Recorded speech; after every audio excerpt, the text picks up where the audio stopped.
luggage, you're going to have yours 3D printed for you when you get there, or to be available on arrival. You also are a very busy person, and so inevitably you leave work late to get to the airport. But the driverless taxi from the airport has a built-in scanner and does your passport checks and all your security checks. And on the way, you're still worried about getting to the airport on time.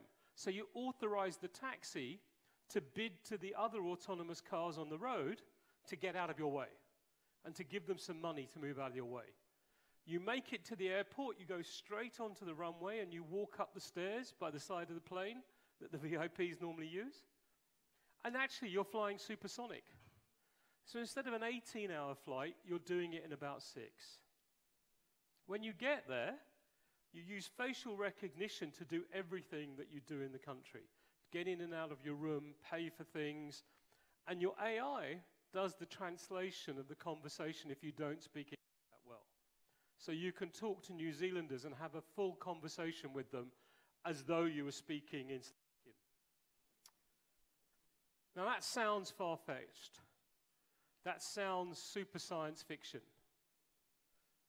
But what is the only thing in that story that isn't already available? Of all the things I do. Supersonic travel. And there's a company called Boom who hopes to launch that in 2020. We're in a world now where everything is moving so fast that every time someone tells you that's not possible, you have to just send them to the internet to find 5 examples of it happening or being tested in the laboratories. And our challenge now is not to keep arguing about whether AI and blockchain will work or whether they'll happen, but to really understand what we need to do in response to that to differentiate our bank. And the interesting answer is it's nothing to do with technology. That the winners in the world where we're placing so much reliance on technology will be the people who create the most personal services. The people who can actually differentiate through human talent, through creativity and originality. And that's the interesting challenge in the world we're moving into. And what we see is that the organizations who do the best job are preparing for the future. Think about 3 time horizons. Firstly, they're very clear on what they need to do in the next 12 months. And in particular, that is about getting close to our customers and to our employees and understanding them in a way we've never done before. Lots of surveys suggest that 80 to 90% of banking executives believe that they now have superior customer experience compared to 5 years ago. When you ask their customers, 9% say they have a superior customer experience to 5 years ago. So we really need to understand our customers and why there's that gap. How is their world changing? How do they see the forces of change that could impact them? What are they doing to prepare for the future? What are their needs? What do they see as alternatives to you? Because my son, who's 18, believes that Alexa will be his banking partner. Because he talks to Alexa all day long. He doesn't really know the banks. He talks to Facebook, he talks to Google, he talks to Alexa. So we've got to understand the world of our customers and our employees, and particularly how well do our employees understand the world we're moving into? Because if they don't understand, then they can't serve our customers. They can't create new products. They can't solve problems if they don't understand what's coming. If they're solving for the world we've been in, then it's too late. Secondly, we need to think about what's coming in the next 1 to 3 years. Where will innovation come from? Where will growth come from? And that in particular is where we need to think about building our digital capability. How do we make sure that in the next 3 years we're building really strong digital capability based on what we're hearing from our customers and what we're seeing in the world? And that's where we need to look outside, to look at what might change, scan the horizon. What are the forces of change that could help us, that could cause us problems, or that could give us options we'd never thought about before, or that could make some of our investments worthless. I spend a lot of my time today being a therapist to senior bankers, where I put my arm around the shoulder and say, I know you spent 30 million euros building that app, and I know you cry every time you see it because it's horrible. And I know you've just seen someone doing one for free on the internet. So let's remind ourselves of the accounting term of sunk cost, shut the project down and move on. But that we're in that world where we have to learn, what's changing. And the more we look outside, the more we see what might impact us and the less shocks we have. And then the very best organizations also look 4 to 10 years ahead. They're looking at what's coming over the horizon, things like artificial intelligence, blockchain, quantum computing, trying to understand what those things are, and then creating some scenarios to say, what are 2 or 3 different ways our world might play out in 4 to 10 years' time? And thinking about what kind of concepts and business model innovations might we do if that happened. The interesting thing is when you start to think about those ideas, most of them you could do now. But the really valuable piece is not just to do the scenarios, but then use the scenarios to say, okay, what do I need to do in the next 1 to 3 years in my bank to make sure what they see is data? And they believe that if you can manage the data, you can win in any industry. And that's why they have the world's biggest search engine, but they also have the world's biggest selling mobile phone operating system. They have the driverless car that's driven the most kilometers. They have a company that hopes to extend your life expectancy by 50 to 100 years. Just think about that. Look around the room. Look at the person next to you.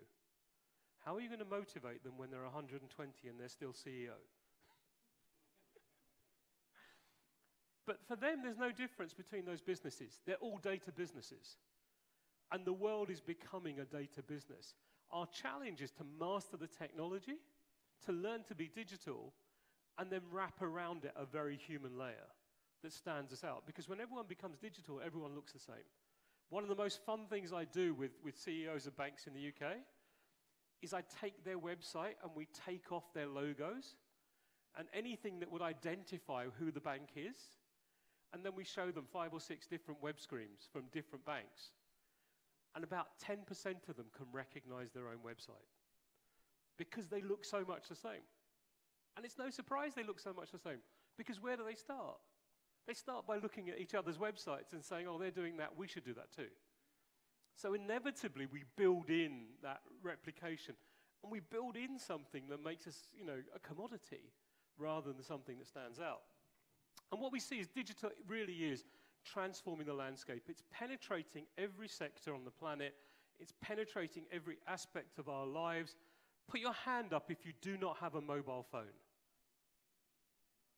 Right? Okay. Now put your hand up if you could survive a week without your mobile phone. Okay, there's some very deluded people here. But maybe it's a good thing. And funny enough, one of the people who put his hand up is on his phone now.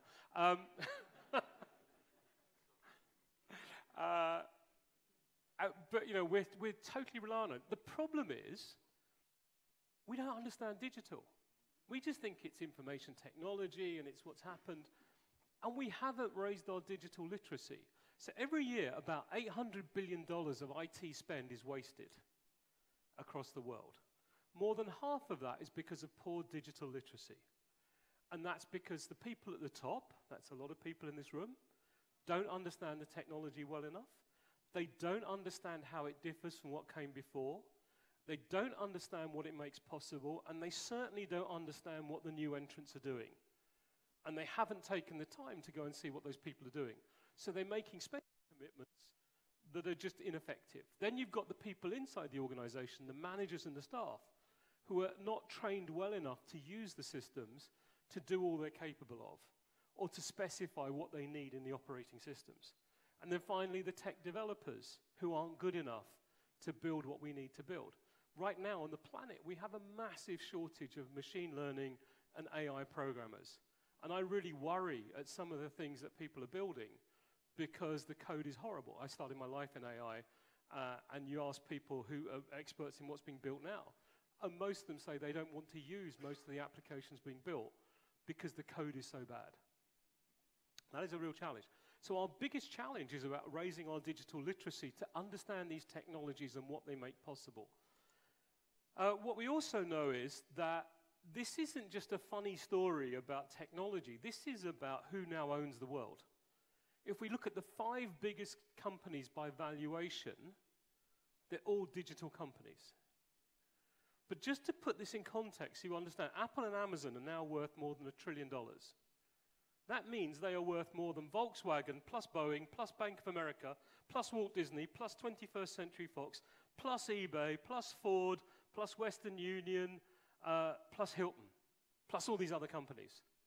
You add all those together, and you still don't get one Apple. That is what's changing. These companies are embedding themselves in our lives and in our businesses. It's taken these companies, Apple more than 30 years to get to $1 trillion, Amazon about 25 years. The next trillion will come in 3 to 5 years. Because everything we do now is reliant on them. And it's not about what they're doing in banking. It's not about what they're doing in manufacturing. It's about what they're doing in our homes. All of them are putting technology into our lives and in our homes. You think about Alexa, Google Echo, all those things. They're becoming, Google Home, they're becoming parts of our lives. And those systems are learning fast and they're evolving fast. And they are spending phenomenal amounts of money on developing those digital tools in the home. And then they're taking that back out into other sectors. So we have to learn how to think digitally and behave digitally in a world where we no longer set the agenda. And what we're seeing is that when you get this kind of large-scale disruption, you see 4 types of characters emerge in the innovations. The first are the aliens. The aliens come along and they talk a language that no one else can understand, very deliberately. They talk about ICOs, AI, blockchain, crypto, blah, blah, blah, blah, blah. My guess is that less than 1% of all the people on the planet understand these things. That's about 70 million people. But it's very few compared to the whole planet. Our challenge now as banks is to make sure that we can help, we can be the intermediary that helps our customers understand these things and the impact they can have. The second group are hotel room, and the price drops after you book it, then the company is on a bound to pay you the difference back between the lowest price they sell at and the price you paid. Now, hands up, who's ever seen Hilton advertise that? No, right? No one does that. He worked it out. He built an AI system to do it. All you have to do is register. His system looks in your inbox to see if you've made a booking, and then 15,000 times a day, it's looking at other websites to see if any of the prices have dropped and gets you the refund. It's really interesting because we all think, wow, that's great. I want that money back. But none of us would make the effort to go and do that ourselves. So that's kind of creating wow in my lives. In financial services, this is a financial services company that looked at its target market, who were millennials, and looked at what is one of the most common interfaces they use for service, and it's Tinder, or Bumble, or Grindr, or Finder, or whatever you use. Maybe not you, maybe your kids. But the thing about that is we're making, life choices in a microsecond. Swipe right, swipe left. Maybe a little longer for women because you read the profiles, men just. But they say, well, why can't we build a financial services company that way? So now if I want to insure my camera, when I take it out of the cupboard, I swipe right, I go out, I take pictures. 2 hours later, I come back, I put it back in my safe, I swipe left, insurance stops. They're designing products and services around the way people live their lives, not just in case products. That again is wow, that is magic for the customer. The third category are the barbarians. The people who come along and want to destroy the existing marketplace, challenge the rules in order for their innovation to be accepted. Airbnb, Uber, Skype, you name them. They're valid innovations, but they come in a very aggressive manner. And then there's a fourth category that I mentioned. Sadly, the fourth category is where most of us live, which is the okay to so what category, where we put a lot of effort into making something happen, and the customers go, okay, I'll use that, or the customer says, so what? It doesn't change their lives dramatically. So we have to think about how we're going to use digital to do those first three. And what we see going on here is 3 big forces competing with each other around the future of financial services. The first is if you like, the existing players who have capital, they have brand, they have reputation, they have financial resources, they have distribution, and they have, you know, a security feel to them. But they also have a legacy infrastructure that it's very difficult to evolve to a digital infrastructure for real-time digital transactions. Secondly, we've got the you know, burn it all down, fintech startups who come along, who are building from scratch with a digital infrastructure. They have ideas, they have a customer view, but they don't have distribution. They often have money. And thirdly, we've kind of got the growing storm of the big tech companies. And it's just, where are they going to hit next? They have the tech infrastructure, they have the digital skills, they definitely have the capital. And someone like Facebook has more than 1 billion users. Google has more than 1 billion users. So they have distribution. So there's this battle going on between those three sides as to who's going to dominate the future of financial services. And that's raising questions for every player in the industry about why do I need you, why do you charge what you do, can I disrupt you, can I bypass you, can I do it myself? Everyone is being challenged to think about, what is my business in the digital economy? What makes me stand out? And it's not doing exactly what my competitors are doing. And what we see is a lot of it depends on how you view the future. On the one hand, there's the Star Wars mindset that says the future is about destroying the opposition, the winner takes almost all. If you win, I probably lose, so I have to make sure you lose and I win. And then there's the Star Trek mindset that says, actually, there's a whole set of science and technology advancements coming that are creating new industries, which will create new opportunities that will take the global economy from $78 trillion to about $120 trillion in the next 7 to 10 years. And that will create immense opportunities in terms of new products and services for those industries, but also new products and services for the people working in those industries. Because increasingly, the employees of those new industries are largely rewarded in equity. So how do we create new products and services for people who don't have much cash, but have loyalty points, have equity, have friend networks on social media? You know, how do we create new products around the way people's lives are changing? And when I talk about science and technology, there are a whole set of fields of science and technology that are moving at an exponential pace. We know about exponential in IT. Moore's law says the amount of computer power I can buy for €1,000 doubles every 12 to 24 months. And we're seeing this in every sector. So, for example, in food, 4 years ago, Mark Prost in his laboratory in Amsterdam created the world's first laboratory-grown hamburger. It cost €325,000 to make it, and it tasted like your shoes. Last year, same laboratory, same burger, €11. And it now tastes like the beef from Burger King. I'm vegetarian, so I have no idea about what the taste improvement is. But in a year's time, they expect to be down to 50 cents. That is more than exponential, and that is disruptive. And all these industries are coming together as well, powered by artificial intelligence, to create what's being called the fourth industrial revolution. Really, a revolution of smart technologies changing our world, powering our world differently. And at the heart of them are artificial intelligence. This idea of creating systems that replicate what the brain does. Planning, reasoning, thinking, language processing, and what's all ratio on a client balance sheet. Now their AI system does it in 4 seconds. So the first category is replacement, where we're just taking people out. If you're using chatbots in customer service, all that kind of stuff, it's exactly the kind of thing.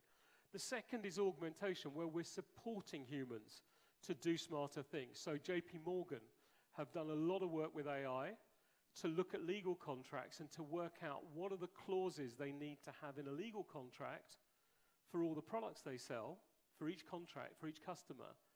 And now the lawyers only look at the final suggestion from the AI and make any refinements. So they're saving hundreds of thousands of hours across all their contracts. So they're augmenting what humans do, freeing the humans up to do the more important tasks. And then finally, there's the things we're doing on scale. So imagine that you're doing a legal litigation case, a case that might be going to court. You might have 3 million documents to look at, emails and documents. For humans to review that would take several years, if not forever. But AI is now able to do that in a few hours or a few days. So three areas where AI can be used in our businesses. One is to replace people, the second is to augment them, and the third is to do things on a scale we've never thought of before. I don't have time to talk about it, but some people are worried that AI will just replace humans. And certainly if we look at the evolution of AI, that one of the goals is to create AI that's as smart as humans or smarter. I think within 10 years, we'll start to see AI that's smarter than 80% of us 80% of the time. You're already seeing it in one domain, in medical diagnosis and things. We have to expect that that's where we're going because the people developing the core AI are really pushing that. The Chinese government is investing $429 billion in order to have dominance of AI globally. They're not investing that money just so they can process mortgage claims quicker. You know, they're trying to create AI that is as smart as humans or smarter so they can run everything in the world the way they want to. So we've got to understand where that's going and understand all the issues, the risks, the opportunities that all of that creates. And the sort of things we're seeing are, lots of us have chatbots now to serve our customers, financial advisors starting to emerge, and even hotels where you have robots as the concierge. This is one in Japan called Henna. When you go, you can be served by a human-looking robot, a robot-looking robot, or a robot that looks like a velociraptor. The velociraptor is 3 times more popular than the other two. So when our colleague said about being dinosaurs, there's one context in which being a dinosaur is actually popular. But we're in a world where this is starting to happen. This is a company in China that builds these 57-story buildings in 19 days. Everything is designed by a really smart AI system. And then they make the components in the factory, and they plug it together on site like Lego. But basically, they're bringing AI into the physical world. We know that AI is going to change a lot of industries. So in automotive, for example, we know that with driverless cars, you don't need to own your car. In fact, the car could own itself. It could take you to work, charge you a fare, take someone else to work, take someone to shopping, take someone to hospital, take someone to the theater, pick up kids from school, and just charge a little fare for each of those. And then share that revenue with whoever made the car, whoever services it, whoever fuels it, whoever repairs it. And we need a lot less parking because we need a lot less cars because the cars are moving all the time. So actually the savings to the economy are significant. Secondly, that car will be self-insuring. It will join other cars on the road, join an insurance pool, and while you're on the road, you're insuring each other. If a human comes onto the road, tries to join your pool, then everyone's premium goes up because the human driver is more risky. Finally, these cars are going to be made of 4D printed materials. 4D printing means objects will change their shape over time. So if you have an accident, the body panels on the car will reshape after the accident. So one disruptive innovation impacts auto finance, auto insurance, auto repair. That is the scale of impact we can expect these technologies to have. And then also people are thinking even bigger. I'm part of this project called Asgardia. We're actually trying to create a nation in space. We're going to create, hopefully, the first colony on Mars or somewhere, on the moon. But the interesting thing is we're starting now to come up with new governance systems, new economic systems, because we're starting from scratch. 300,000 people around the world have already joined as citizens. And what's fascinating is how people are really keen on AI being the core coordinating system for everything, so that you have transparency and fairness in the decision-making and equity in the distribution of everything. So what about financial services? What does this all mean for you? Well, firstly, we know people like Tatra at the moment doing, sorry if I crucified the name, but we know they're using things like facial recognition for account opening, voice recognition in customer service, everything around trying to improve efficiency of the organization using different types of AI. Then you've got new players like 365, who are trying to design their business around the customer and around the way the customer wants to lead